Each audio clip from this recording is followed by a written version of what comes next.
She dropped to her knees in the frozen mud her children clutched against her chest as the auctioneer's gavel rose one final time. Her 8-year-old son was about to be sold to the mines. Her little girl screamed for Mama. And then, through the blinding snow, a stranger's voice cut through the chaos, 5 words that would change everything. This is the story of Sarah Whitmore, a mother who lost it all, and the cowboy who gave her something she never expected a reason to hope again. Stay with me until the end. Comment your city below. I want to see how far this story travels. The snow came down like a curse from heaven, thick and mean and cold enough to freeze the tears on a mother's face before they could fall. Sarah Ellen Whitmore couldn't feel her fingers anymore. Couldn't feel her toes. The thin calico dress she wore, the only dress she owned, now did nothing against the bitter wind that cut through Silver Creek's town square like a knife. But she could feel her children. That's all that mattered. Will pressed against her left side, his 8-year-old body rigid with a fury too big for his small frame.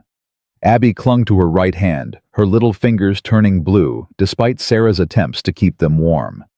And Sammy, sweet silent.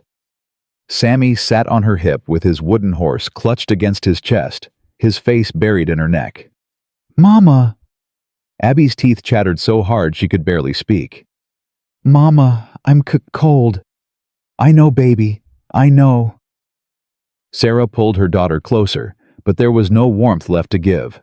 She'd given it all away months ago, piece by piece, until there was nothing left but bone and desperation, and the fierce, terrible love that kept her standing when everything else had crumbled. The auction platform was rough pine, hastily constructed, already slick with ice. Around them, the townspeople of Silver Creek had gathered, despite the storm. 50, maybe 60 people, their faces hard and curious and hungry for spectacle. Sarah recognized some of them. Mrs. Patterson, who used to buy eggs from her farm before Thomas gambled it away. The Hendersons, who'd sat 3 pews behind them in church. Old Mr. Cooper, who'd bounced Will on his knee when the boy was just a baby. None of them would meet her eyes now. "Quite a crowd for this weather," the auctioneer muttered to his assistant. "Harlan must have spread the word." Sarah's blood went cold at the name. Victor Harlan. The man who'd been circling her family like a vulture for months, ever since Thomas died, and left nothing behind but debts and shame. "All right, folks." The auctioneer, a florid man named Silas Cutter, with tobacco juice staining his beard, stepped forward and banged his gavel against the podium. "Let's get this done before we all freeze to death. Got ourselves a widow woman here, name of Sarah Whitmore. 28 years old, good health, can cook, clean, sew, and," he consulted his papers, "can read and write. That's something special, folks." A murmur ran through the crowd. Sarah felt their eyes crawling over her, assessing her like livestock at a cattle sale. 3 children, Cutter continued. Boy of 8, girl of 5, boy of 3. We'll be selling them separate to maximize... No. The word tore from Sarah's throat before she could stop it. She stepped forward, putting herself between the auctioneer and her children. "Please, please, you can't separate us. They're just babies. They need their mother. Please, I'm begging you." "Ma'am." Cutter's voice carried a warning. "We've been through this. The law is clear. Your husband's debts." "My husband was a drunk and a gambler." Sarah's voice cracked, but she didn't care anymore. "Let them hear. Let them all hear. He lied to me. He stole from me. He died in a ditch with another woman's name on his lips and left us nothing but shame. I didn't sign those papers. I didn't make those bets. Why should my children pay for his sins?" Silence. Then from somewhere in the crowd, a woman's voice. "Shameless. Talking about her dead husband that way. Should have kept him in line," another voice added. "A good wife would have known." Sarah wanted to scream. A good wife. She'd tried. God knows she'd tried. She'd hidden the whiskey bottles and begged Thomas to stop. She'd lied to the creditors and pawned her mother's ring and worked her fingers bloody trying to keep food on the table. And still, she'd lost everything. "Mama." Will's hand found hers, squeezing tight. His voice was low, steady, far too grown up for a boy his age. "Don't let them see you break. That's what they want." Sarah looked down at her son, at his father's green eyes, staring up at her with a determination that made her heart crack. When had he become this? When had her little boy learned to be so hard? "I won't break," she whispered. "Not while I'm breathing." Touching. A new voice, smooth and cold as river ice. Truly touching. The crowd parted, and Victor Harlan stepped through. He was tall and well-fed, his expensive coat brushed clean despite the falling snow. Gold watch chain glinting at his vest. Kid leather gloves on his hands. Everything about him screamed wealth and power, and a casual cruelty that made Sarah's skin crawl. "Mr. Harlan." Cutter's entire demeanor changed, becoming almost fawning. "Sir, I didn't expect you to come out in this weather." "And miss this." Harlan smiled, but his eyes stayed cold. "I wouldn't dream of it." He climbed onto the platform, and Sarah instinctively stepped back, pulling her children with her. Harlan's gaze swept over them, slowly lingering on Will, in a way that made Sarah want to claw his eyes out. "The boy," Harlan said. "He looks strong for his age. How old?" "8, sir." "8." Harlan nodded thoughtfully. "Perfect. I need boys for the lower shafts. The ones that are too small for grown men. He'll do nicely." "No." Sarah's voice came out as a growl. "You're not taking my son." Harlan raised an eyebrow, amused. "Mrs. Whitmore, you seem to be laboring under a misunderstanding. You don't have a say in this matter. Your husband owed me $312. You can't pay. Therefore, you and your assets belong to me." "They're not assets. They're children." "Same thing in the eyes of the law." Harlan turned to Cutter. $200 for the boy. Cash. I'll collect him now." "No!" Will lunged forward, his small fist swinging. "I won't go! You can't make me! I'll fight you! I'll—" Harlan caught his wrist with casual ease and twisted. Will cried out in pain, dropping to his knees. "Will—" Sarah threw herself at Harlan, clawing at his arm. "Let him go! Let him go, you monster!" Harlan shoved her back with his free hand, and she stumbled, nearly falling. Only her grip on Sammy kept her upright. "Mama!" Abby screamed. "Mama, get up, Mama!" "Sheriff." Harlan's voice was bored. "Control these animals." Sheriff Dawson, a thick-necked man with mean eyes, stepped onto the platform and grabbed Sarah's arm, wrenching it behind her back. She gasped in pain, but didn't stop struggling. "Let my son go. Please. Please take me instead.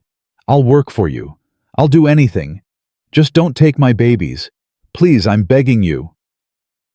"Begging doesn't become you, Mrs. Whitmore." Harlan tightened his grip on Will's wrist, and the boy whimpered. "Now let's discuss the others. The girl is too young to work, but she'll grow. $5 for her. The infant." "He's not an infant. He's 3 years old." "Does it matter?" Harlan shrugged. "He's useless for labor, but I suppose someone might want him for something. $1. Total for the lot, $206. Sarah felt the world spinning. This couldn't be happening. This couldn't be real. Actually, Harlan paused, his eyes traveling over Sarah in a way that made her stomach turn. "I've changed my mind about the woman. She's not bad looking for a widow. Strong, healthy. She might prove useful." The implication was clear. Several men in the crowd snickered. $400 for all 4 of them, Harlan announced. "Final offer. That more than covers the debt plus your fee, Cutter. Let's conclude this business." Cutter nodded eagerly. "Sold to Mr. Victor Harlan for—" "Wait." The voice came from the back of the crowd, deep, rough, carrying an authority that made people turn their heads. A man pushed through the gathered townspeople. Tall, well over 6 feet, with shoulders broad enough to block the wind. His coat was worn canvas dusted with snow, his hat pulled low against the storm. but his eyes, gray-blue like thunderclouds, were fixed on the platform with an intensity that stopped Cutter mid-sentence. "Who the hell are you?" Harlan demanded. "Name's Ezra Callahan." The stranger reached the front of the crowd and stopped. His voice was calm, almost lazy, but there was steel underneath. "I don't believe we've met." "Then you know who I am." "I know what you are." Ezra's gaze moved to Will, still trapped in Harlan's grip, then to Sarah, held by the sheriff, then to Abby and Sammy, clinging to each other at the edge of the platform. "I know exactly what you are." Harlan's eyes narrowed. "Whatever you're selling, stranger, I'm not buying. This is a private transaction." "Looks like a public auction to me." Ezra climbed onto the platform in one easy motion, and suddenly the space felt smaller, the air thicker. "And last I checked, anyone can bid at a public auction." "You want to bid?" Harlan laughed. "On what? The woman? She's mine, stranger. Everything here is mine." "Not yet it isn't." Ezra turned to Cutter. "What's the total debt?" Cutter glanced nervously at Harlan. I don't." "The debt?" Ezra repeated, his voice hardening. "How much?" $412, Cutter stammered. "Plus my fee. Call it $450. And Harlan bid $400. "Yes, but..." Ezra reached into his coat and pulled out a leather pouch. He upended it onto the podium, and gold coins spilled across the wood with a sound like bells ringing. $600, he said. "For the woman and all 3 children. They stay together." The crowd gasped. Harlan's face went purple with rage. "You can't do this. You don't know who you're dealing with." "I'm dealing with a man who buys children for his mines and treats women like property." Ezra's voice was quiet, but it carried. "I know exactly who I'm dealing with." "Sheriff?" Dawson took a step toward Ezra, then stopped. Something in the stranger's eyes, something cold and certain and utterly unafraid, made him reconsider. "Let go of the boy," Ezra said to Harlan. "It wasn't a request." "Or what?" Ezra's hand moved to his belt, resting on the worn grip of his pistol. He didn't draw it. He didn't need to. "Let go of the boy." For a long moment, no one moved. Snow fell silently around them, coating shoulders and hats, and the platform's rough boards. The only sound was the wind howling through the square like a lost soul. Then Harlan released Will's wrist. The boy stumbled back, rubbing his arm, his eyes never leaving the stranger's face. "This isn't over," Harlan hissed. "You've made a powerful enemy today, Callahan." "I've had enemies before." Ezra's voice didn't waver. "Still here. You'll regret this." "Maybe, but not today." He turned to Cutter. "You got my money. Give me the papers and let's be done with this." Cutter's hands shook as he shuffled through his documents. Sarah watched in disbelief as signatures were applied, seals pressed, official papers transferred from one man to another.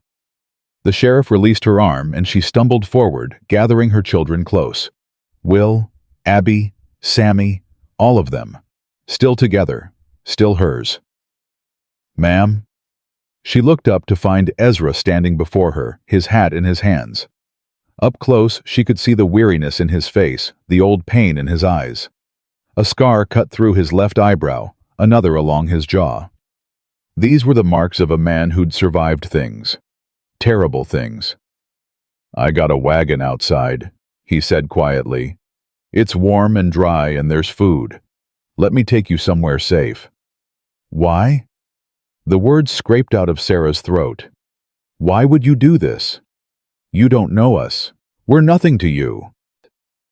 Ezra was silent for a long moment. When he spoke, his voice was rough. "My mama was sold on a platform just like this one.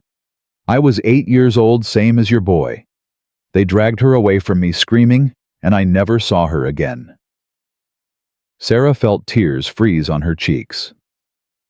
"So when I see a family about to be torn apart," Ezra continued, "I do something about it. Because nobody did anything for me." He put his hat back on, pulling it low. "Now come on, before we all freeze to death." He led them through the crowd which parted silently before him. Sarah clutched Sammy tight against her chest, her other hand gripping Abby's frozen fingers. Will walked beside her, his eyes darting between Ezra's back and the crowd watching for threats. The wagon waited at the edge of the square, sturdy canvas covered with two strong horses stamping impatiently in the snow. Ezra helped them inside, his hands surprisingly gentle as he lifted the children onto the blanket-covered bed. "There's a brazier," he said, pointing to a small iron box. "I'll light it once we're moving. Should warm up quick." Sarah settled onto the blankets, pulling all three children into her lap. Her arms ached, her back screamed, but she held on because letting go was not an option. "Mama?" Will's voice was barely a whisper. "Is it really over?" Through the canvas opening, Sarah could see Victor Harlan standing in the square watching them leave. Snow settled on his shoulders, his hat, his expensive coat. But his eyes burned with a cold, patient fury that made her blood run cold. "I don't know, baby." She pressed a kiss to her son's hair. "I don't know." The wagon lurched into motion, carrying them away from the square, away from the watching eyes, away from the man who'd tried to buy her children like cattle. But even as Silver Creek disappeared behind them, swallowed by the storm, Sarah couldn't shake the feeling that this was only the beginning. Victor Harlan was not a man who accepted defeat, and whatever came next, she knew in her bones would be far worse than anything she'd survived before. The wagon creaked and groaned as it climbed the frozen trail, fighting against drifts that reached nearly to the axles. Inside, Sarah huddled with her children beneath every blanket Ezra had provided, their breath forming small clouds in the cramped space. The brazier glowed orange, throwing flickering shadows across the canvas walls. It wasn't enough to banish the cold entirely, but it kept the worst of it at bay. "How long?" Will asked, his voice muffled against Sarah's shoulder. "Until we get where we're going." "About 3 hours," Sarah said. "If the storm doesn't get worse." 3 hours. Will was quiet for a moment. "That's a long time." "We can handle it." "I know." But his voice wavered just slightly, and Sarah pulled him closer. Abby had fallen asleep against her other side, her small body finally relaxing after hours of tension. Sammy was awake, though his dark eyes, Thomas's eyes, God help her, fixed on the canvas flap that separated them from the driver's seat. "Mama." His voice was barely a whisper. "Who's that man?" "His name is Ezra." Sarah smoothed Sammy's hair back from his forehead. "He's going to help us." "Is he a good man?" Sarah hesitated. How could she answer that? She'd thought Thomas was a good man once before the drinking and the gambling and the lies. She'd trusted him, and look where that had gotten them. "I think so," she said finally. "I hope so." "Hope isn't enough." Will's voice was hard. "Papa said he'd take care of us too. Papa said lots of things." "I know, baby. I hate him." The words came out fierce, trembling. "I hate him for dying. I hate him for leaving us. I hate him for—" Will's voice broke. "For making you cry all the time. For making everything bad." Sarah felt tears prick her eyes. "Will, it's true. Don't tell me it isn't true." Will pulled back to look at her, his green eyes. Thomas's eyes. Why did they all have Thomas's eyes burning with a fury that made her heart ache? "He ruined everything, Mama. Everything. And now we've got to trust some stranger because there's nobody else. Because Papa didn't leave us anybody else." "I know." Sarah cupped her son's face in her hands. "I know, baby. I'm angry too. I'm so angry sometimes I can't breathe. But we're still here. We're still together. And that's worth something, isn't it?" Will's lower lip trembled. For just a moment, he looked like the little boy he was supposed to be, instead of the tiny man he'd been forced to become. "I wanted him to be different," Will whispered. "I prayed every night for him to stop drinking, to stop gambling, to just be our papa again. But he never did." I know, baby. I prayed too. God didn't listen. Maybe he did.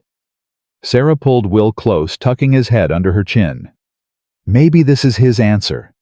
Maybe Ezra is supposed to help us. Or maybe he's just another man who'll hurt us. Maybe. Sarah couldn't lie to her son. Not anymore. But right now, he's all we've got. So we'll be careful, and we'll watch, and we'll protect each other. That's what we do, right? That's what we do. Will's voice was muffled against her dress. You and me and Abby and Sammy, nobody else. Nobody else.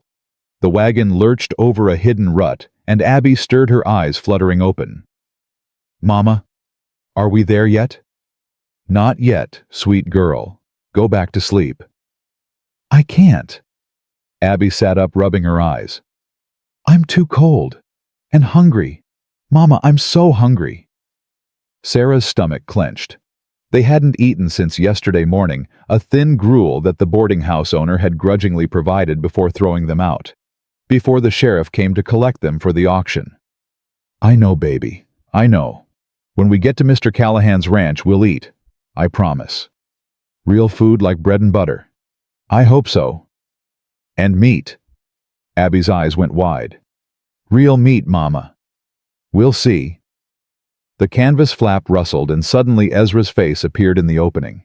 Snow clung to his eyebrows, his beard the brim of his hat. His cheeks were raw from the wind. We're about an hour out, he said, his voice raised to be heard over the storm. The trail's getting worse, but the horses know the way. We'll make it. Thank you, Sarah said. It seemed inadequate, but what else was there? Ezra nodded, then his eyes fell on the children huddled together in their thin clothes, shivering despite the blankets. Something flickered across his face. Pain maybe, or memory.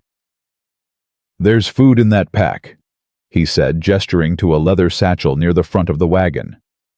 Jerky and hardtack and some dried apples. It's not much, but it'll fill your bellies until we get home. Abby gasped. Food. Real food. Real food. Was that the ghost of a smile on Ezra's weathered face? Help yourselves. He disappeared back through the flap, and Sarah heard him clicking to the horses, urging them on through the drifts. She reached for the pack with trembling hands. The jerky was tough and salty, the hardtack hard enough to crack a tooth, the dried apples chewy and sweet. But to Sarah and her children, starving and frozen and terrified, it was the finest meal they'd ever tasted. Mama. Will spoke with his mouth full, forgetting his manners for once. This is good. Don't talk with your mouth full.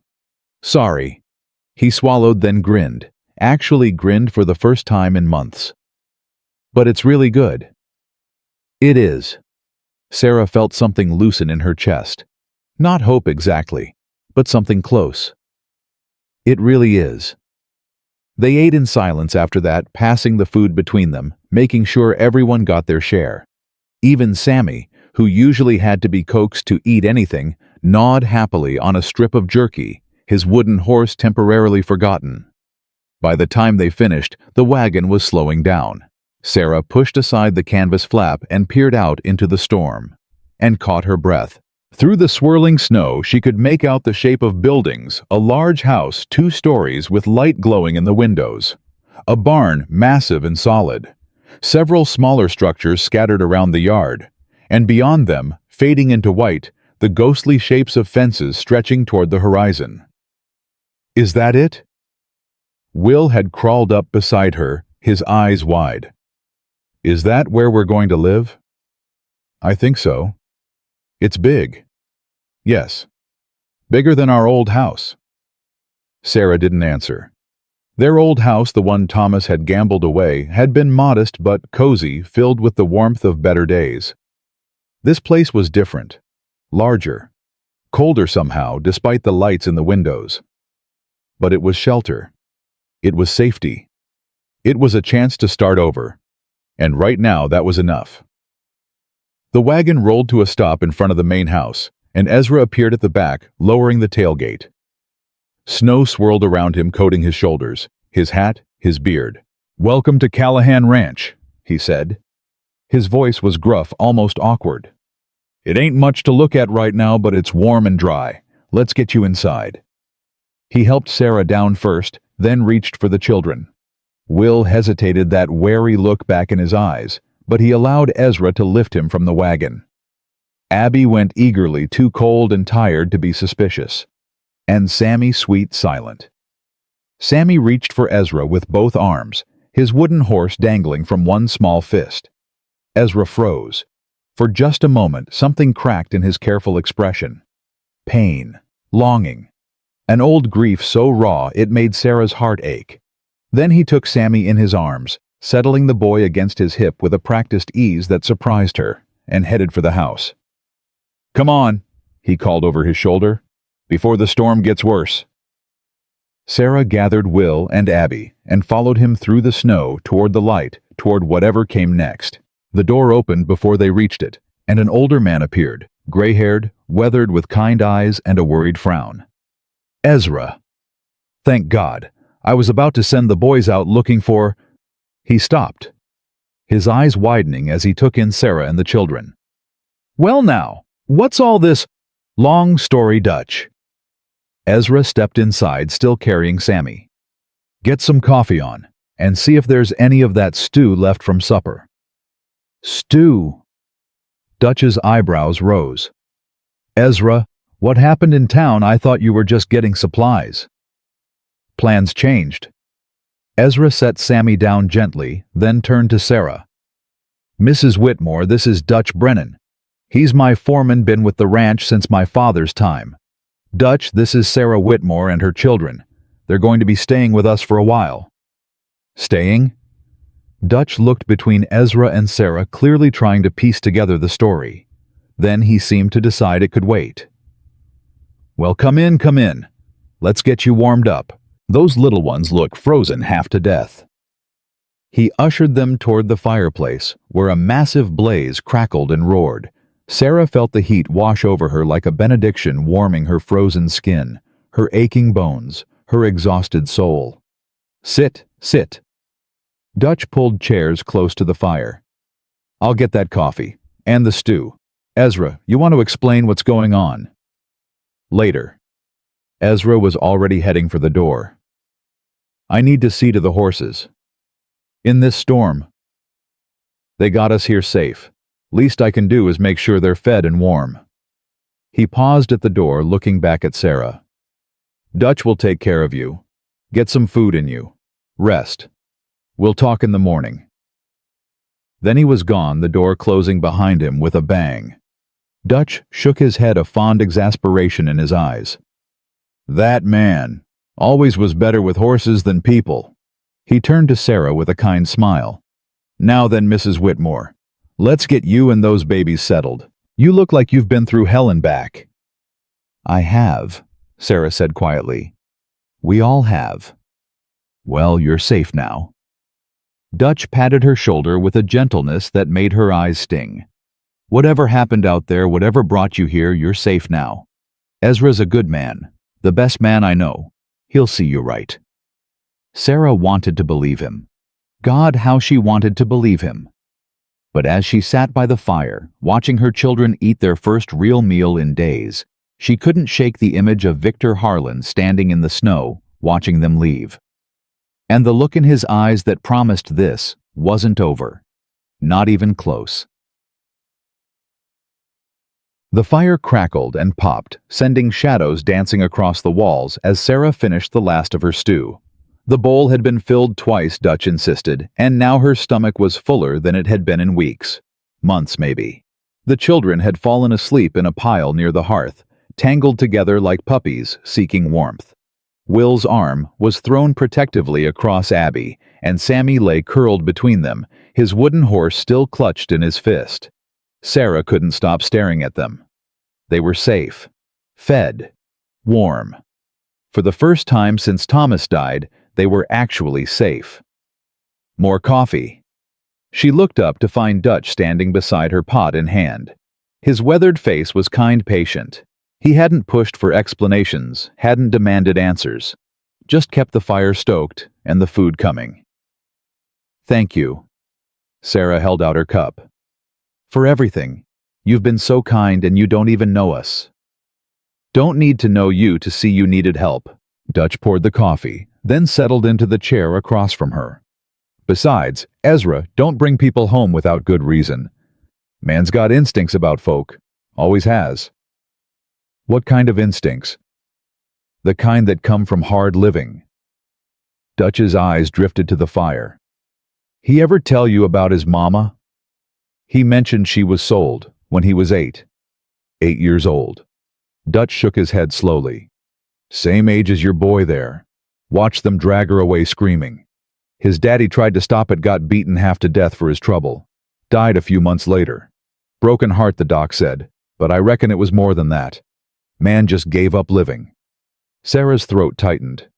And Ezra? Raised himself mostly. Did odd jobs, worked. Ranches, learned horses from an old Cherokee fella who took pity on him. Saved every penny. Built this place from nothing.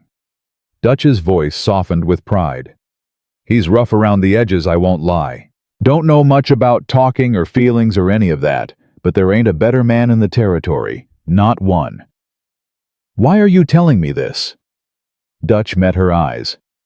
Because I saw the way you looked at him, like you're waiting for the other shoe to drop, like you're expecting him to turn out to be just like whoever hurt you before. Sarah stiffened. I don't. It's all right. Dutch held up a hand. You got every right to be cautious, every right to protect those babies. But I want you to know Ezra ain't going to hurt you. Ain't going to hurt them. He'd cut off his own arm first. The door banged open, and Ezra stomped in, bringing a swirl of snow and cold air with him. He'd been outside for over an hour, seeing to the horses, and his face was raw from the wind. Storm's getting worse, he said, shaking snow from his coat. We won't be going anywhere for a few days. The cabin ready? Dutch asked. Good enough. Fixed the window last week, and there's wood stacked by the stove. Ezra's eyes moved to the sleeping children, and that strange softness flickered across his face again. They out. Dead to the world. Dutch rose, stretching his back. I'll leave you two to talk. Mrs. Whitmore, it's been a pleasure. Anything you need, you just holler. Thank you, Mr. Brennan. Dutch, just Dutch. He smiled, tipped an invisible hat, and disappeared through a door at the back of the house. Silence fell, broken only by the crackle of the fire and the howl of the wind outside. Sarah watched Ezra move around the room, hanging his coat, pulling off his boots, pouring himself coffee. His movements were economical, practiced like a man who'd spent most of his life alone. You should get some sleep, he said finally, not looking at her. It's been a long day. I can't. Sarah's hands tightened around her cup. I keep thinking about what happens next. What you expect from us. What this arrangement actually means. Ezra was quiet for a moment. Then he crossed the room and sat in the chair Dutch had vacated, stretching his long legs toward the fire. It means you work for me, he said. Cooking, cleaning, managing the household. The place has been falling apart since Mrs. Henderson died. I ain't good at that kind of thing. Never was. And my children? They're children. They'll do chores same as any ranch kid. But they'll also go to school when the weather allows. Learn to read proper, do their numbers. I'll teach the boy about horses if he wants. The little ones can help in the garden come spring. He paused. They'll have time to play, to be kids. That's important. Sarah stared at him. You're paying off a $400 debt. And in return you want me to keep house? And cook. Your cooking's got to be better than mine. Dutch won't say it, but I know he's tired of eating charred meat and raw beans. A surprised laugh escaped her. That's really all you want. Ezra's jaw tightened. Mrs. Whitmore, I ain't sure what kind of men you've known in your life, but I don't want... He stopped, started again. I don't expect... Another pause. Hell. He ran a hand through his hair, looking genuinely uncomfortable. I ain't looking for a wife, he said bluntly. Ain't looking for anything like that. You got your own cabin, your own space, your own door with a lock on it. What I want is help running this ranch. That's all. Nothing more." Sarah searched his face for any sign of deception, any hint that this was too good to be true. All she saw was a man who didn't quite know what to do with his hands. "Why?" she asked quietly. "Why go through all this trouble? Why spend all that money? You could have walked past that auction and never looked back." Ezra was silent for a long time. When he spoke, his voice was rough. "When they took my mama, there was a man in the crowd. Rich man. Could have bought her easy. Could have kept us together." "What happened?" "He walked away." Ezra's eyes were distant, fixed on something only he could see. "Just turned around and walked away. Like we weren't worth the trouble." Sarah felt tears prick her eyes. "I swore that day," Ezra continued, "if I ever got the means to help someone, if I ever had the power to stop a family from being torn apart, I'd do it, no matter the cost." He finally met her eyes. "You and your children needed help. I had the means. Simple as that." "It's not simple," Sarah whispered. "Nothing about this is simple." "No, I reckon it's not." Ezra rose, suddenly restless. "But it's done. You're here. Those children are safe. The rest we'll figure out as we go." He moved toward the door, then paused. "There's a cabin about 50 yards from the house. That's where you'll stay. Dutch had the boys stock it with supplies. Blankets, food, everything you need. I'll show you in the morning when the storm lets up." "Thank you." The words felt inadequate, but they were all she had. "For everything." Ezra nodded once, then disappeared through the door, leaving her alone with her sleeping children and the dying fire. Sarah sat for a long time watching the flames burn down to embers, thinking about everything that had happened. The auction, Harlan's cruel hands on her son, the stranger who'd appeared from nowhere and changed everything. She didn't trust Ezra Callahan. Didn't know if she could. Trust had been beaten out of her over years of broken promises and shattered hopes. But she wanted to. God help her, she wanted to. The next 3 days passed in a blur of snow and settling in. The storm raged without mercy, piling drifts against the cabin walls and making any travel impossible. But inside, Sarah and her children were warm-fed and slowly beginning to believe they might actually be safe. The cabin was small, but solid, one main room with a cast-iron stove, a large bed, a table with 4 chairs, and a trunk at the foot of the bed. Someone Dutch most likely had stocked the shelves with supplies, flour, sugar, coffee, salt, pork, beans, and even a precious jar of honey that made Abby's eyes go wide. "Is this all for us?" she asked, standing on tiptoe to peer at the shelves. "All of it. All of it," Sarah confirmed. "But we need to make it last, sweet girl. We don't know when we can get more." "I'll be careful," Abby promised solemnly. "I won't eat too much. I'll make it last forever and ever."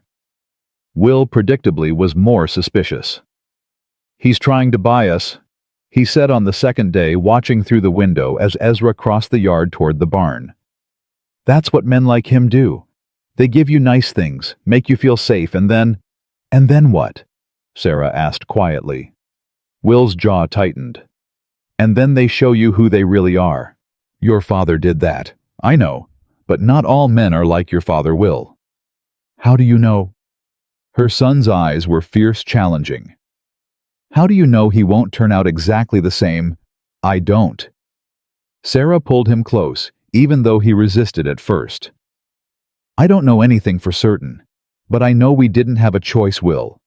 It was this or Harlan's mines. It was this or watching them sell Abby and Sammy to strangers. Sometimes you have to take a chance on people, even when you're scared." "I'm not scared?" "Yes, you are. And that's okay. I'm scared too." Sarah kissed the top of his head. "But we'll be scared together. And we'll watch out for each other. That's what we do, right?" Will was quiet for a moment. Then grudgingly, "That's what we do." On the third day, the storm finally broke. Sarah woke to silence, real silence without the constant howl of wind and pale morning light streaming through the frost-covered window. She dressed quickly and stepped outside, catching her breath at the transformation. The world had turned to white, pristine and glittering, under a sky so blue it hurt to look at. Snow covered everything, the buildings, the fences, the distant hills, like a fresh start. A clean slate. Morning. She turned to find Ezra approaching from the barn, his boots crunching through the snow. He looked different in the daylight, less intimidating, more human. Tired, she realized. Like a man who hadn't slept well in a long time. "Morning," she replied. "The storm's passed. For now. Another one's coming in a few days according to Dutch. We've got a small window to get supplies and check the stock." He stopped a few feet away, hands shoved in his pockets. "How are you settling in?" "Well enough. The children are still asleep." "Good. Kids need sleep." He shifted his weight, clearly uncomfortable with small talk. "I wanted to show you the main house today. Where things are. What needs doing. If you're up for it." "I am." They walked together across the yard, their breath fogging in the cold air. Sarah found herself studying Ezra's profile, the strong jaw, the old scars, the way he carried himself like a man expecting trouble. "Can I ask you something?" she said. "You can ask. Might not answer." "Victor Harlan. You didn't seem surprised by him, like you'd seen his type before." Ezra's expression hardened. "There's a Victor Harlan in every town. Men who think money gives them the right to own people, to use them up and throw them away." He was quiet for a moment. "The man who bought my mama was like that. Used her until she wasn't useful anymore, then sold her again. I was 15 before I finally tracked her down." Sarah's heart clenched. "Did you find her?" "I found her grave." Ezra's voice was flat, emotionless. "She'd been dead 2 years by then. Worked to death, they said. Nobody even remembered her name." "I'm so sorry." "Don't be. It was a long time ago. But his hands had clenched into fists, and Sarah could see the old rage simmering just beneath the surface. "Point is, I know men like Harlan, know what they're capable of, and I know he's not going to let this go." "What do you mean?" Ezra stopped walking and turned to face her. "I mean he's coming, Mrs. Whitmore. Maybe not today, maybe not this week, but he's coming. Men like that don't accept defeat. They don't forgive. And they sure as hell don't forget." Fear coiled in Sarah's stomach. "What should I do?" "Stay close to the house. Don't go anywhere alone. And if you see anyone, you don't recognize anyone at all, you come find me or Dutch immediately. Understand?" Sarah nodded, her throat tight. "Good." Ezra started walking again. "Now come on. Let me show you around before the children wake up." The main house was larger than Sarah had realized, 2 stories with multiple bedrooms upstairs, and a large kitchen, dining room, and parlor below. But it was also in desperate need of care. Dust covered every surface. The windows were grimy. The kitchen showed signs of meals hastily prepared and never properly cleaned up. "Like I said," Ezra muttered, following her gaze. "I ain't good at this kind of thing." "It's not so bad." Sarah ran a finger along the mantel, leaving a trail in the dust. "Nothing that can't be fixed with some hard work and soap." "You think so?" "I know so." She turned to face him. "I've spent my whole life cleaning up messes, Mr. Callahan. This is nothing compared to what I've dealt with before." Something flickered in Ezra's eyes. Respect, maybe. Or gratitude. "Ezra," he said. "If we're going to be working together, you might as well call me Ezra." "All right, Ezra." Sarah allowed herself a small smile. "Then you should call me Sarah." "Sarah." He said it like he was testing the weight of it. "All right." They stood there for a moment, an oddly comfortable silence stretching between them. Then Ezra cleared his throat and looked away. "I should check on the horses. Dutch will be around if you need anything." He was gone before Sarah could respond, moving with that long, easy stride that ate up the ground. She watched him go, something stirring in her chest that she didn't want to examine too closely. It was too soon, too fast, too dangerous. But as she turned back to the dusty house, already making mental lists of what needed to be done, she couldn't shake the feeling that something had shifted between them. Something important. The days settled into a rhythm after that. Sarah threw herself into work with a determination that bordered on ferocity. She scrubbed floors until they gleamed. She washed windows until the sunlight streamed through unobstructed. She organized the pantry, mended the curtains, and slowly, methodically transformed the neglected house into something that felt like a home. The children adapted in their own ways. Abby claimed a small patch of the frozen garden as her own, already planning what she would plant come spring. Sammy followed Sarah everywhere, his wooden horse always in hand, gradually growing less afraid of the new faces around him. And Will, cautious, angry, protective Will, began spending time with Dutch in the barn.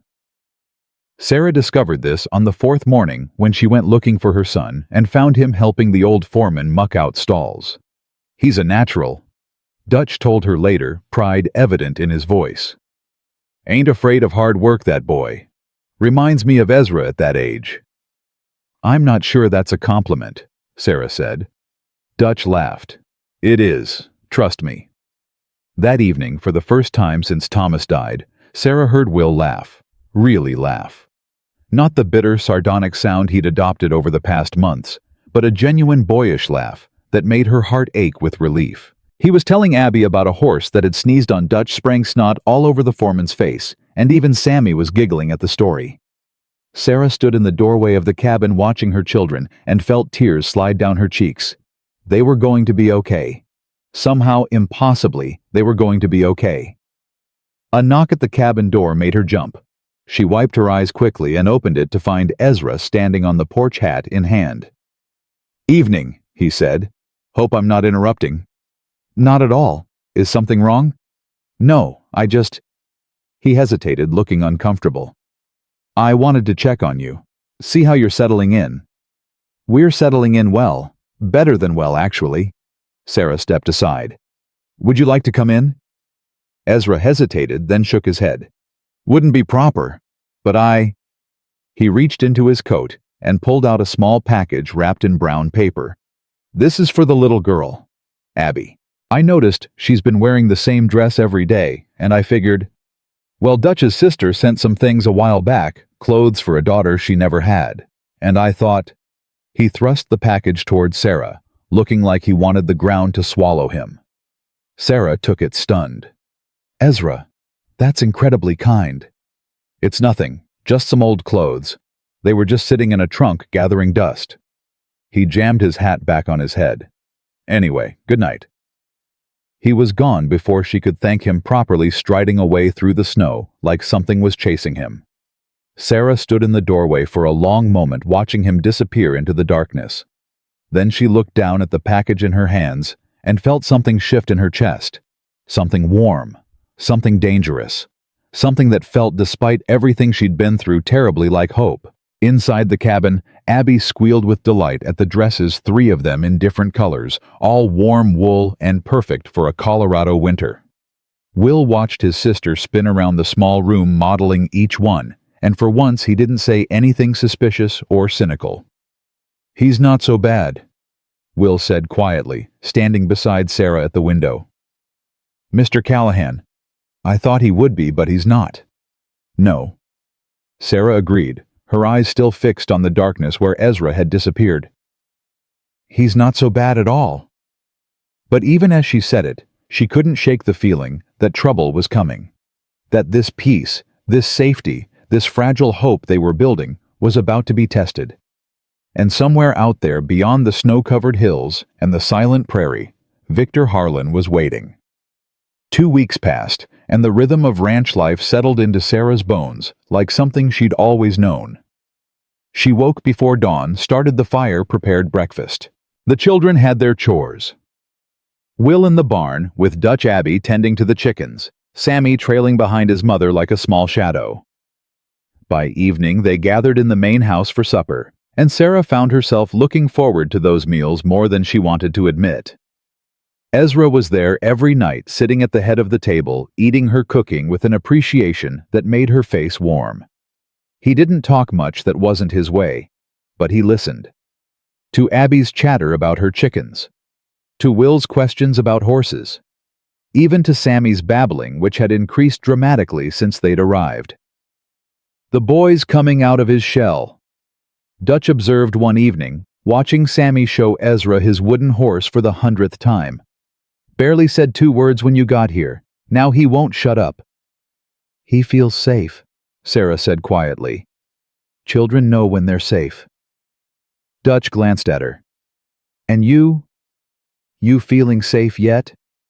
Sarah didn't answer. She wasn't sure she knew how. The second storm came 3 days later, just as Dutch had predicted. It howled across the prairie like a living thing, piling snow against the buildings, and making the world disappear into white nothing. But this time, Sarah wasn't afraid. She had food, warmth, shelter. She had her children around her. She had Ezra. Not in any romantic way, she wouldn't let herself think like that, but as a presence, a protector, someone who checked on them every day, who made sure they had everything they needed, who looked at her children like they mattered. It was on the 3rd day of the storm that everything changed. Sarah was in the main house, kneading bread dough, when she heard the front door bang open. She looked up expecting Ezra or Dutch and felt her blood turn to ice. Victor Harlan stood in the doorway, snow swirling around him, a cruel smile on his handsome face. Mrs. Whitmore. He stepped inside, brushing snow from his expensive coat. What a pleasure to see you again. Sarah's hands froze in the dough. Her heart was hammering so hard she could feel it in her throat. How did you get here? Her voice came out steadier than she felt. The storm. I have good horses, good men. Harlan moved further into the room, his eyes sweeping over the clean floors, the organized shelves, the fire crackling in the hearth. You've done well for yourself. The place looks better than I expected. You need to leave. Do I? Harlan settled into one of the chairs by the fire, making himself at home. I don't think so. You see, Mrs. Whitmore, I've been doing some research. Interesting thing about your Mr. Callahan. He's got quite a history. Sarah's throat tightened. I don't know what you're talking about. No. Let me enlighten you. Harlan pulled a folded paper from his coat. Ezra Josiah Callahan, born 1841 in Tennessee. Mother was a freed slave. Father was white trash. Mother sold when the boy was 8. Seems the freedom papers weren't quite legitimate after all. Father died of drink. The boy bounced around various ranches until he landed here. That's not a crime. No, but this is. Harlan's smile widened. In 1865, your Mr. Callahan killed a man. Shot him dead in the street in a town called Redemption, Kansas. Sarah felt the floor tilt beneath her. You're lying. Am I? The man he killed was named Silas Crawford, a respected businessman, pillar of the community. Harlan tucked the paper back into his coat. Callahan claimed it was self-defense, said Crawford drew first. But there were no witnesses, and Crawford's family had money. Lots of money. Your cowboy barely escaped the noose. If this is true, why isn't he in prison? Because he ran, changed his name, buried himself out here in the middle of nowhere, hoping no one would ever find him. Harlan leaned forward, his eyes gleaming. But I found him, Mrs. Whitmore, and now I'm going to use what I know to take everything he has, including you. Sarah's hands clenched into fists. I'm not yours to take. You will be. Once Callahan's in prison or swinging from a rope, who do you think is going to take over this ranch? Who do you think is going to collect on your debt? Harlan stood, moving toward her. I've already spoken to the territorial marshal. He's very interested in meeting Mr. Callahan. Should be arriving in a few days, weather permitting. Get out. Sarah's voice shook, but she held her ground. Get out of this house. Or what? You'll scream, call for help. Harlan laughed. Your cowboy is out checking the stock. Dutch is in the bunkhouse. By the time anyone gets here, I'll be gone. He reached out and touched her face, and Sarah flinched away. But I wanted you to know what's coming. I wanted you to have time to think about it, to realize that fighting me is pointless. I'll never stop fighting you. We'll see. Harlan moved toward the door. Give my regards to Mr. Callahan. Tell him Victor Harlan always collects what's owed to him. He was gone before Sarah could respond, disappearing into the storm like a ghost. Sarah stood frozen for a long moment, her whole body shaking. Then she ran. She found Ezra in the barn checking on a pregnant mare. He looked up as she burst through the doors, alarm crossing his face. Sarah, what's wrong? Harlan was here. The words tumbled out in a rush. He was in the house. He knows about Kansas, about redemption, about the man you killed. He's bringing a marshal. Ezra, he's going to... Stop. Ezra's voice was calm, but his eyes had gone hard, cold. Slow down. Tell me everything. Sarah told him. Every word Harlan had spoken. Every threat. Every cruel smile. By the time she finished, Ezra's jaw was tight enough to crack. Silas Crawford, he said quietly. I should have known that would come back to haunt me. Is it true? Did you kill him? Ezra was silent for a long moment. Then he nodded. Yes, I killed him. Shot him in the street just like Harlan said. He met her eyes. But it wasn't murder, Sarah. It was justice. I don't understand. Silas Crawford was the man who bought my mother, the man who worked her to death and buried her in an unmarked grave. Ezra's voice was rough with old pain. I spent 10 years looking for him. When I finally found him, I walked into that saloon and told him who I was. Told him what he'd done. He laughed at me. Called my mama a... He stopped, his hands clenching. He drew on me first. I was faster. That's all. Sarah stared at him. Your mother. He destroyed her, used her up, and threw her away like she was nothing, and then he laughed about it. Ezra's eyes were distant. I don't regret killing him. I'd do it again. But I know how it looks. A half-breed killing a white businessman. No witnesses. Crawford's family screaming for blood. He shook his head. I ran because I had no choice. Started over. Built this place from nothing. Thought I'd finally buried the past. Harlan's going to dig it all up. Harlan's going to try. Ezra's jaw set. But I've got friends too. People who know the truth about Crawford. People who were too scared to speak up back then, but might feel different now. And if that's not enough, then I'll face whatever comes. Ezra looked at her, and something in his expression made her breath catch. But I want you to know whatever happens, you and the children are protected. I've made arrangements. Dutch knows what to do. The ranch will be yours free and clear. Nobody's going to put you back on an auction block. I promise you that. Sarah felt tears prick her eyes. Ezra. Don't. His voice was rough. Don't thank me. I'm the one who put you in danger. If I'd known Harlan would dig this deep, I never would have. You saved us. Sarah stepped closer, close enough to see the pain in his gray eyes. You saved my children. Whatever happens, I won't forget that. I won't let them forget it. For a moment, something flickered between them. Something raw and real and terrifying. Then Ezra stepped back, breaking the connection. Storm's letting up, he said, his voice returning to its usual gruffness. I need to talk to Dutch, make plans.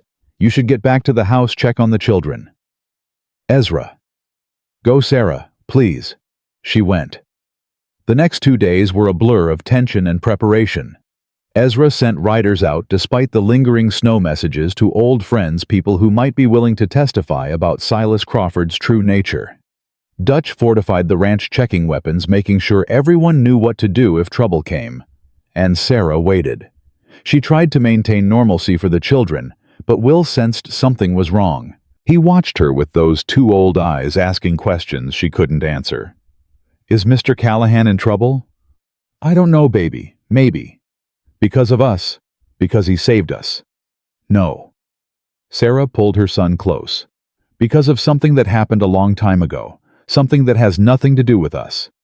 But that man Harlan, he's coming back, isn't he? Sarah couldn't lie to him. Yes, I think he is. Then we have to help.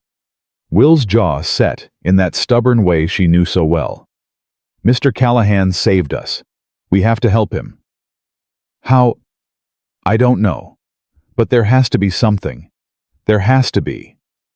On the morning of the third day, Will disappeared.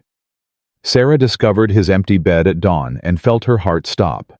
She searched the cabin, then the main house, then the barn. No sign of him. No note. Nothing. When did you last see him? Ezra's voice was tight with controlled fear. Last night. He went to bed like always. I checked on him before I fell asleep, and he was there. Sarah's voice broke. Ezra, where could he have gone? It's freezing outside. If he's out in the snow. We'll find him. Ezra was already moving, grabbing his coat, calling for Dutch. He can't have gone far. The snow's too deep for a boy on foot. But the tracks they found told a different story. Small boot prints leading away from the cabin toward the main road, toward town. He's going after Harlan. Sarah's voice was barely a whisper. Oh God. Ezra, he's going after Harlan. Why would he do that? Because he thinks he can help. He thinks... Sarah choked on a sob. He's 8 years old. He thinks he can fix this. He thinks he can protect us. Ezra's face went pale. I'm going after him. I'm coming with you. No, you need to stay with Abby and Sammy. They need their mother. Ezra grabbed her shoulders, forcing her to look at him. Sarah, listen to me. I will bring your son back. I swear it on my mother's grave. But I need you to stay here and keep the others safe. Can you do that? Sarah wanted to scream, wanted to fight, wanted to tear off into the snow and find her baby herself. But she looked at Abby and Sammy huddled together by the fire with terror in their eyes, and she knew Ezra was right. Bring him back, she whispered. Please, bring my son back. I will. Ezra's hands tightened on her shoulders. I will. Then he was gone, riding out into the frozen morning, and Sarah was left with nothing but fear and prayer, and the desperate hope that she hadn't lost another person she loved. The hours crawled by like years. Sarah paced the cabin, unable to eat, unable to rest, watching the window for any sign of returning riders. Abby cried herself to sleep in Sarah's arms. Sammy sat silent and still clutching his wooden horse, his dark eyes fixed on the door. Mama? Sammy's voice was barely a whisper. We're coming back. Yes, baby. Sarah's voice cracked. Will is coming back. But with every hour that passed, her certainty faded. The snow was deep. The cold was deadly. An 8-year-old boy alone in the wilderness, trying to reach a town 3 hours away. She couldn't think about it, couldn't let herself imagine the worst. So she prayed. For the first time in months, she actually prayed. Please, please bring them back, both of them, please. The sun was setting, painting the snow orange and gold when she heard hoofbeats. Sarah ran to the door, her heart in her throat, and saw 2 figures approaching through the dying light. Ezra on his big gray horse. And in front of him, wrapped in a blanket, was Will. Thank God. The words came out as a sob. Thank God. Thank God. Ezra pulled up in front of the cabin and carefully lowered Will into Sarah's arms. The boy was shivering, his lips blue with cold, but he was alive. He was alive. Mama. Will's voice was weak, exhausted. I'm sorry. I'm so sorry. I thought... Don't talk. Sarah crushed him against her, tears streaming down her face. Don't talk. Just let me hold you.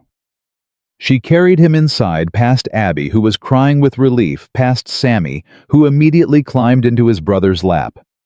She stripped off his wet clothes, wrapped him in warm blankets, fed him hot broth, and didn't let go of his hand for a single second. Later, after the children were finally asleep, all 3 of them in one bed, tangled together like they'd never let go. Ezra told her what happened. Found him about halfway to town. He'd made it farther than I expected, tough kid, your boy. But the cold got to him. He was stumbling when I caught up. Another hour and... Ezra stopped, his jaw tightening. What was he thinking? What was he trying to do? He had a plan. Ezra's voice was quiet. A crazy, stupid, brave plan. He was going to find the marshal before Harlan did. Tell him the truth about Crawford. About what kind of man he really was. He's 8 years old. Who would listen to an 8-year-old? That's what I said. Ezra met her eyes. He told me it didn't matter. Said even if nobody listened, at least he tried. Said a man... His voice caught. Said a man protects his family, no matter what. Sarah closed her eyes, fresh tears spilling down her cheeks. That was Thomas's phrase. Something he'd said 1,000 times back when she still believed him. Back when she still thought words meant something. Will had remembered. Had twisted those empty words into something real. Something powerful. He could have died, Sarah whispered. My baby could have died. But he didn't. Ezra's hand covered hers, warm and rough. He didn't, Sarah. He's safe. They're all safe. For now. Sarah looked up at him, fear and exhaustion warring in her eyes. But Harlan's still out there. The marshal is still coming. And I don't know how to protect them from that. I don't know how to fight something this big. You're not fighting alone. Ezra's grip tightened. You've got me. You've got Dutch. You've got this whole ranch full of people who'd lay down their lives for those kids. He paused, something shifting in his expression. You've got a family now, Sarah. Whether you wanted one or not. A family. The word echoed in Sarah's mind, strange and foreign and achingly beautiful. She'd had a family once. Thomas and the children before everything fell apart. But that family had been built on lies, on promises that crumbled like sand. This was different. This was real. What happens now? She asked quietly. Now we wait. Ezra's voice was steady. My friends are coming. People who knew Crawford. People who can testify to what he really was. When the marshal arrives, we'll be ready. And if it's not enough, then we fight. Ezra's eyes met hers, gray and fierce and utterly determined. We fight until there's nothing left to fight with. And then we fight some more.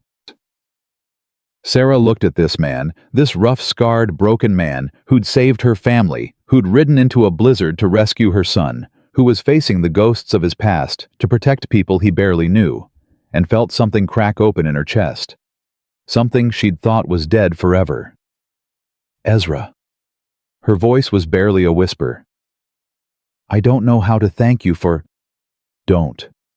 He pulled his hand away, standing abruptly. Don't thank me. Not yet. Not until this is over. But as he walked to the door, he paused, looking back at her one last time. Get some rest, Sarah. Tomorrow's going to be a long day. Then he was gone, and Sarah was left alone with her sleeping children and the terrifying, wonderful, impossible feeling growing in her heart. The marshal arrived 4 days later. Sarah saw the riders approaching from the kitchen window, 6 men on horseback cutting through the fresh snow like a blade. Her hands froze over the bread dough she'd been kneading, and her heart dropped into her stomach. They're here. She called, her voice steadier than she felt. Ezra, they're here. Ezra emerged from the back room, where he'd been talking with Dutch. His face was calm, but Sarah could see the tension in his shoulders, the way his hand drifted unconsciously toward his hip. Stay inside with the children, he said. No matter what happens, stay inside. Ezra, promise me, Sarah. She nodded, unable to speak, past the lump in her throat. Ezra held her gaze for a long moment, something unspoken passing between them. Then he turned and walked out the front door, Dutch falling into step beside him. Sarah gathered the children in the main room, away from the windows. Will's face was pale but determined. He hadn't forgiven himself for running off, and Sarah could see the guilt eating at him. This is my fault, he whispered. If I hadn't tried to go to town. This is Harlan's fault. Sarah pulled him close. Not yours. Never yours. Through the window, she watched the riders dismount. The man in front was tall and broad, with a silver star pinned to his coat. Marshal Thomas Garrett. She'd heard the name mentioned over the past few days, always in worried tones. Victor Harlan was with them, of course. He hung back, watching with that smug smile that made Sarah want to claw his eyes out. Ezra Callahan. The marshal's voice carried across the yard. That's me. I'm Marshal Thomas Garrett. I'm here to ask you some questions about the death of Silas Crawford in Redemption, Kansas, 10 years ago. I figured as much. Ezra's voice was calm. Ask your questions. Did you kill Silas Crawford? A long pause. Sarah held her breath. Yes, Ezra said. I did. Harlan's smile widened. Several of his men exchanged glances. Then I'm placing you under arrest for murder. The marshal stepped forward, reaching for Ezra's arm. You'll come with us to stand trial. Hold on. Dutch moved between them, his weathered face hard. You're arresting a man on whose word Victor Harlan's... You know what kind of snake he is, Marshal. Everyone in the territory knows. I know he brought me evidence. Garrett's voice was cold. Witnesses, documents, more than enough to warrant an arrest. Bought witnesses, you mean? Forged documents. Dutch spat in the snow. Crawford was a monster. Ask anyone who really knew him. Ask the women he used up and threw away. Ask the families he destroyed. I'm not here to retry a dead man's character. Garrett reached for Ezra again. I'm here to bring in his killer. Then bring me in. Ezra's voice was quiet but firm. But know this, Marshal, I shot Silas Crawford in self-defense. He drew on me first. And if you dig deep enough, you'll find plenty of people who'll tell you what he really was. We'll see about that. The marshal's men moved forward, and Sarah felt her heart crack. This was it. They were taking him away, taking the man who'd saved her family, who'd given them everything, who'd become... What? What had he become? She didn't have time to answer that question before a new voice cut through the tension. Wait. Everyone turned. A woman was approaching from the road riding a tired-looking horse. She was older, maybe 50, with gray-streaked hair and a face lined by hard years. But her eyes were sharp, and she sat her horse like someone who'd been doing it all her life. Who the hell are you? Harlan demanded. My name is Martha Crawford. The woman dismounted her boots, crunching in the snow. Silas Crawford was my husband. Silence. Absolute, stunned silence. Harlan recovered first. Mrs. Crawford, what are you doing here? I thought. You thought I'd stay in Kansas and let you use my husband's death to destroy another innocent man. Martha's voice cracked like a whip. You thought wrong, Mr. Harlan. I don't understand. Marshal Garrett looked between Martha and Harlan. You told me Mrs. Crawford wanted justice, that she supported this arrest. He lied. Martha moved to stand beside Ezra, her chin high. Just like he's been lying about everything else. This is ridiculous, Harlan sputtered. She's clearly been paid off. Or threatened. Marshal, you can't possibly believe. I can speak for myself. Martha's eyes flashed. And I'm telling you right here, right now, that Ezra Callahan did the world a favor when he killed my husband. The words hung in the frozen air like smoke. Silas Crawford was a monster. Martha continued, her voice shaking with old pain. He beat me. He used me. He bought and sold people like livestock.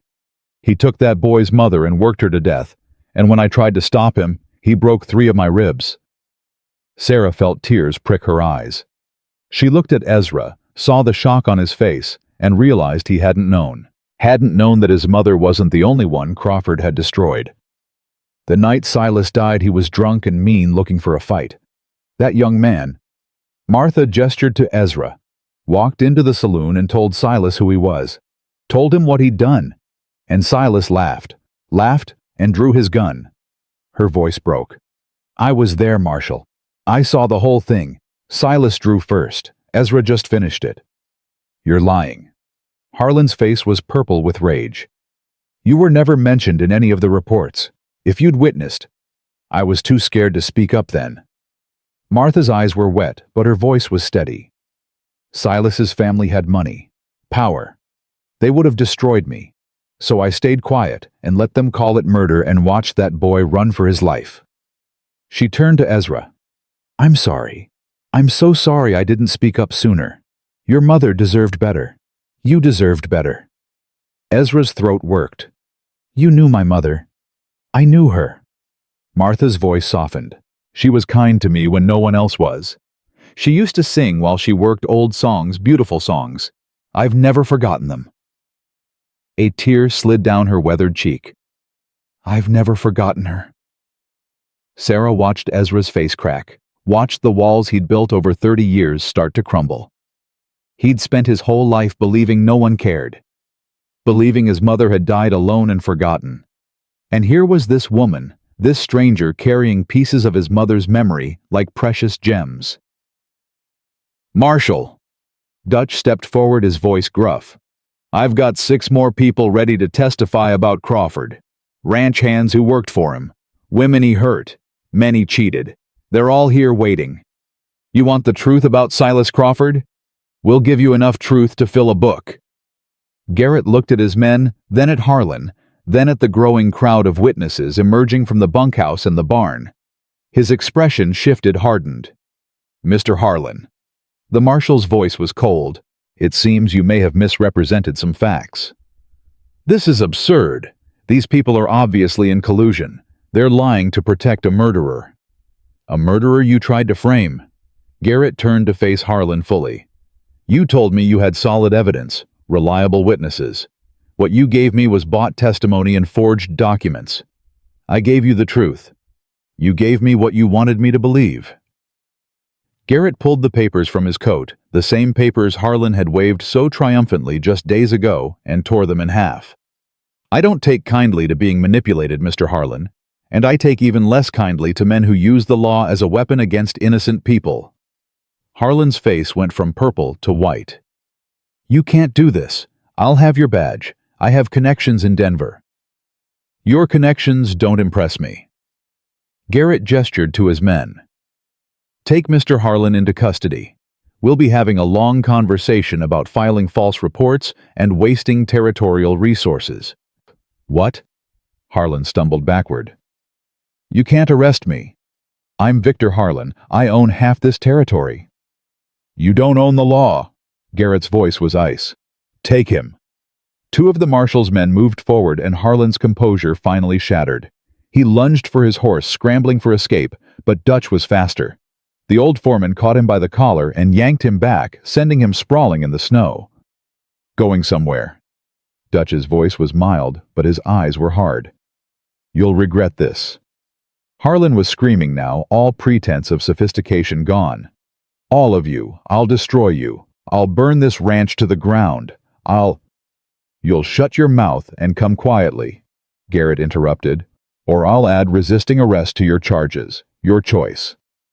Harlan went quiet, but his eyes fixed on Ezra, on Sarah, on the children watching from the window, burned with a hatred that made Sarah's blood run cold. This isn't over. Those eyes promised. This will never be over. Then the marshal's men hauled him to his feet, bound his hands, and led him away. Sarah stood at the window, watching until the riders disappeared over the hill. She didn't realize she was crying until Abby tugged at her sleeve. Mama, why are you crying? The bad man is gone. I know, sweet girl. Sarah wiped her eyes. These are happy tears. Happy tears are silly. Maybe, but sometimes they're all we have. The door opened and Ezra stepped inside. He looked shaken, years of buried pain written across his face. But when his eyes found Sarah, something else flickered there. Something warm, something hopeful. It's over, he said quietly. Harlan's going to prison. The charges against me are dropped. It's finally over. Is it? Sarah moved toward him, stopping just a few feet away. Or is this just the beginning? Ezra's breath caught. Sarah, you saved my family. Her voice trembled, but she pressed on. You saved my son when he ran off into the snow. You stood up to Harlan when everyone else was too scared. You've given us a home, a future, everything we thought we'd lost. I didn't do it for thanks. I know. That's what makes it matter. Sarah reached up and touched his face gently, tentatively, feeling the rough stubble beneath her fingers. I was so scared to trust anyone again. After Thomas, after everything he put us through, I thought I'd never be able to open my heart. But you. I'm not a good man, Sarah. Ezra's voice was rough. I've done things. Killed a man. Lived with rage and bitterness for half my life. You deserve better than, don't tell me what I deserve. Sarah's voice sharpened. I've spent my whole life being told what I deserve. By my father. By Thomas. By every man who thought he knew what was best for me. I'm done with that. Ezra stared at her, speechless. What I want, Sarah continued softer now, is a man who keeps his promises. A man who protects children instead of hurting them. A man who rides into blizzards to save people he barely knows. She stepped closer. I want you, Ezra Callahan, if you'll have me. For a long moment, Ezra didn't move. Didn't breathe. His eyes searched her face like he was looking for the trick, the trap, the moment when everything would fall apart. Then he pulled her into his arms and kissed her. It wasn't gentle. It wasn't polite. It was fierce and desperate and full of everything they'd both been holding back. All the fear, all the longing, all the hope they'd been too scared to name. Ew! Abby's voice cut through the moment. Mama, why are you kissing Mr. Callahan? Sarah pulled back, laughing and crying at the same time. Because I like him, sweet girl. Like him, the way people in stories like each other. Yes. Sarah looked at Ezra, saw the wonder in his eyes and felt her heart swell. Exactly like that. Will stood in the corner watching with an expression Sarah couldn't quite read. She braced herself for anger, for jealousy, for the fierce protectiveness that had driven him into the snow. But instead, Will walked slowly forward and stopped in front of Ezra. Are you going to marry my mama? Ezra looked at Sarah, then back at Will. I'd like to. If she'll have me, and if you'll let me. Let you. You're the man of this family, Will. You've been protecting your mother and your brother and sister since before you came here. I'm not looking to replace your father. I'm not looking to take over. But I'd like to be part of this family if you'll allow it. Will was quiet for a long time. Sarah held her breath, watching her son process this new reality. Finally, Will spoke. My papa made a lot of promises. He broke all of them. I know. If you hurt my mama, I'll kill you. Will, Sarah gasped. But Ezra just nodded, his expression serious. Fair enough. If I hurt your mama, I'll deserve it. Will studied him for another moment. Then slowly, he held out his hand. Okay, he said. You can marry her. Ezra shook the offered hand solemnly, man to man. Thank you, Will. I won't let you down. That night, after the children were asleep and the ranch had settled into quiet, Sarah and Ezra sat together on the porch, wrapped in blankets, watching the stars wheel overhead. I never thought I'd have this, Ezra said quietly. A family. A home that felt like home. People who actually wanted me around. I never thought I'd trust again. Sarah leaned into his warmth. Never thought I'd be able to look at a man without seeing Thomas. Without waiting for the other shoe to drop. Are you still waiting? Sarah considered the question. No, she said finally. I don't think I am. Good. Ezra pressed a kiss to her hair. Because I'm not going anywhere. Not ever. They sat in silence for a while, listening to the wind whisper across the snow. We should probably talk about the wedding, Sarah said eventually. If we're actually doing this. We're doing this. Ezra's voice was firm. Soon as the weather breaks. I'm not waiting any longer than I have to. People will talk. A widow remarrying so fast. Let them talk. Ezra tightened his arm around her. I spent 30 years worrying about what people thought, hiding who I was, running from my past. I'm done with that. You're the best thing that ever happened to me, Sarah Whitmore. I'm not going to pretend otherwise just to keep tongues from wagging. Sarah felt tears prick her eyes again, happy tears, Abby would say, and turned to face him. I love you, she said. I didn't think I'd ever say that to anyone again, but I love you, Ezra Callahan. I love you too. His voice was rough with emotion. You and those children. You're my family now, my whole world. He kissed her again, soft and sweet this time, and Sarah felt the last of her walls crumble away. She didn't know what the future held, didn't know if Harlan would find a way to cause more trouble or if the ghosts of the past would rise again. But she knew one thing for certain. She wasn't alone anymore, and whatever came next, they would face it together. The wedding came 3 weeks later, on a morning so bright and clear, it seemed like the whole world had been scrubbed clean just for them. Sarah stood in the cabin staring at her reflection in the small mirror Dutch had brought over from the main house. The dress was simple blue cotton, nothing fancy, but it was new.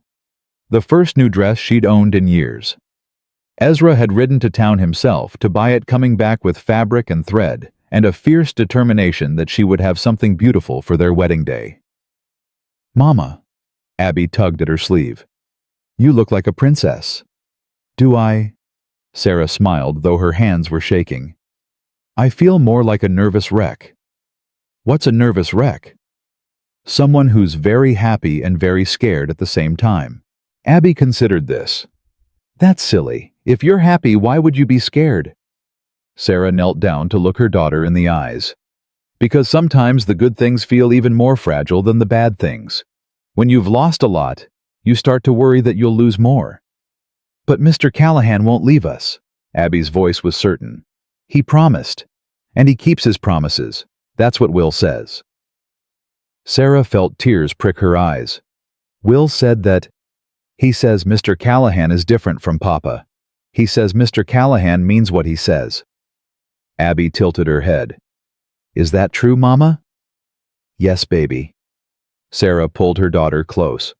That's true. A knock at the door made them both jump.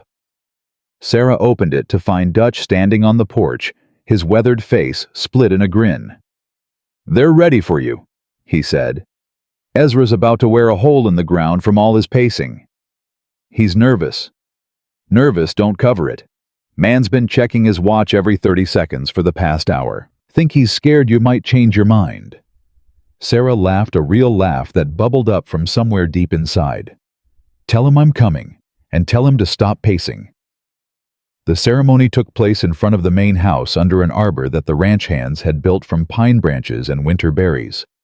The whole ranch had gathered Dutch the hands, even Martha Crawford, who had decided to stay on for a while, helping where she could. And there, standing at the center of it all, was Ezra. He'd cleaned up for the occasion, shaved, combed his hair, put on a suit that looked like it hadn't been worn in a decade.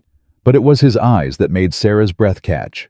Those gray-blue eyes that had seen so much pain, so much loss, were shining now with something she'd never seen in them before. Hope. Pure, uncomplicated hope. Will walked Sarah down the makeshift aisle, his small hand steady in hers. Abby followed behind, scattering dried flower petals she'd been saving since the fall. And Sammy, sweet, silent. Sammy rode on Dutch's shoulders, clutching his wooden horse, and watching everything with wide, wondering eyes. The pastor from town spoke the words, ancient words about love and commitment and building a life together. Sarah barely heard them. She was too busy looking at Ezra, too busy trying to memorize every line of his face, every expression that flickered across his features. Do you, Ezra Josiah Callahan, take this woman to be your lawfully wedded wife? I do. No hesitation, no doubt. Just 2 words spoken with the weight of a vow. And do you, Sarah Ellen Whitmore, take this man to be your lawfully wedded husband? Sarah thought about everything that had brought her to this moment. The auction block, the terror, the stranger who'd appeared from nowhere and changed everything. The man who'd saved her children, who'd fought for them, who'd opened his heart to a broken family and made them whole. "I do," she said. "I absolutely do. Then by the power vested in me by the territory of Colorado, I now pronounce you husband and wife."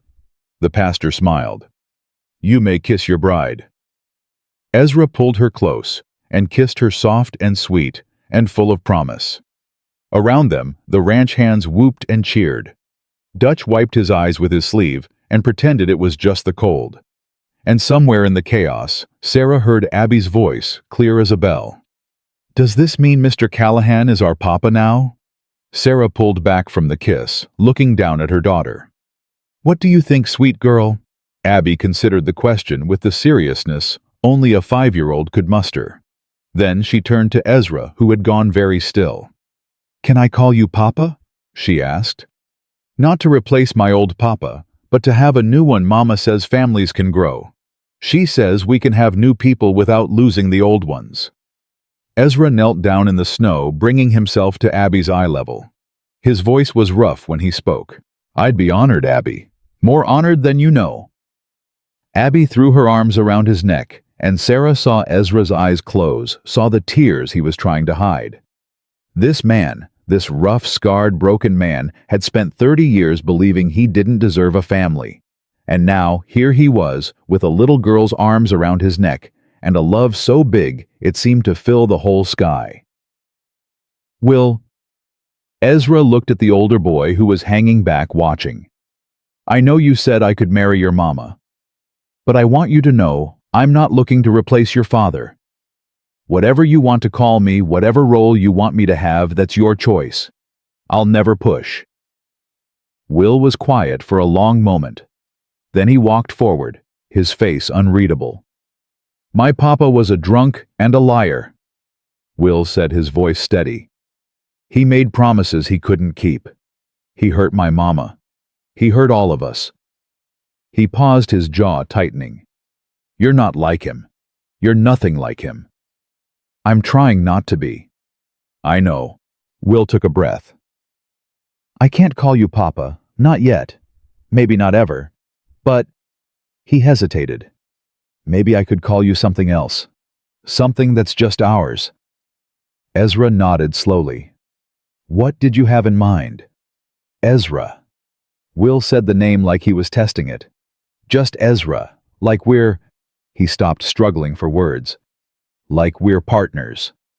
Will's face lit up. "Yeah, like partners." Ezra held out his hand, and Will shook it man to man. "Partners it is." Sammy, who had been watching this exchange with great interest, suddenly squirmed out of Dutch's arms and toddled over to Ezra. He held up his wooden horse, the same horse he'd clutched through the auction, through the journey, through every terrifying moment of the past months. "Papa," he said, clearly placing the horse in Ezra's hands. "For you." The word hit like a thunderbolt. Ezra stared at the wooden horse, then at the small boy who'd given it to him. His hands were shaking. "Sammy." Sarah's voice was gentle. "That's your special horse. You don't have to—" "For Papa." Sammy's voice was firm. "He keep us safe. He get a horse too." Ezra gathered the boy into his arms, and Sarah saw something break in him, something hard and old and bitter, crumbling away to reveal the man underneath. The man who'd been waiting his whole life for a family. The man who'd finally found one. "Thank you," Ezra whispered into Sammy's hair. "Thank you, son." The celebration lasted well into the evening. There was food, more food than Sarah had seen in months, and music from a fiddle one of the ranch hands had produced, and dancing in the packed snow under a sky full of stars.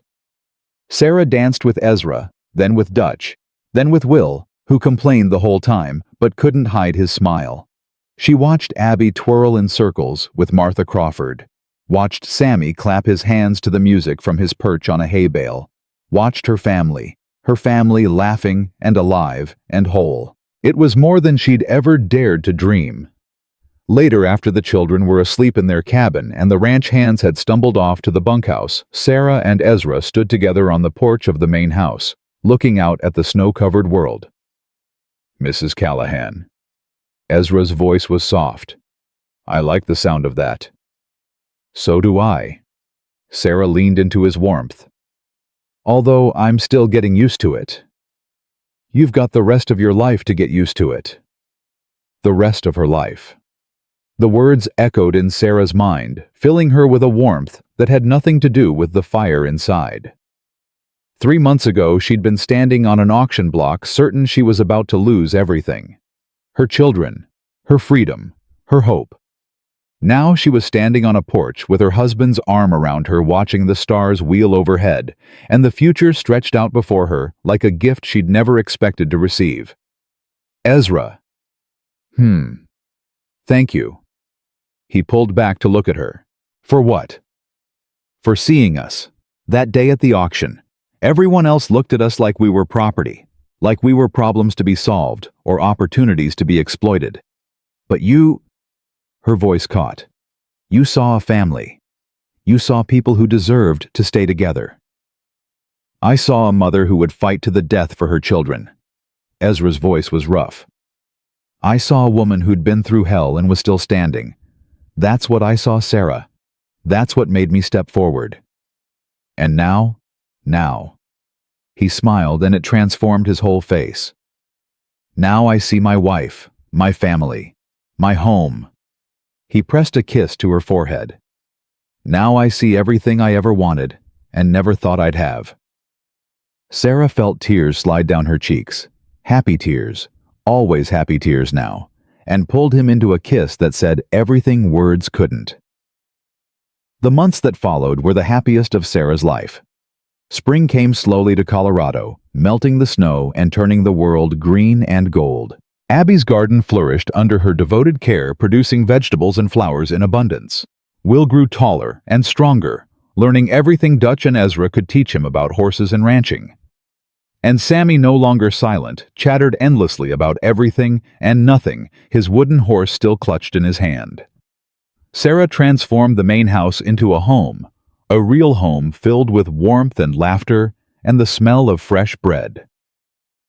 She learned the rhythms of ranch life, the early mornings and long days, and bone-deep satisfaction of honest work.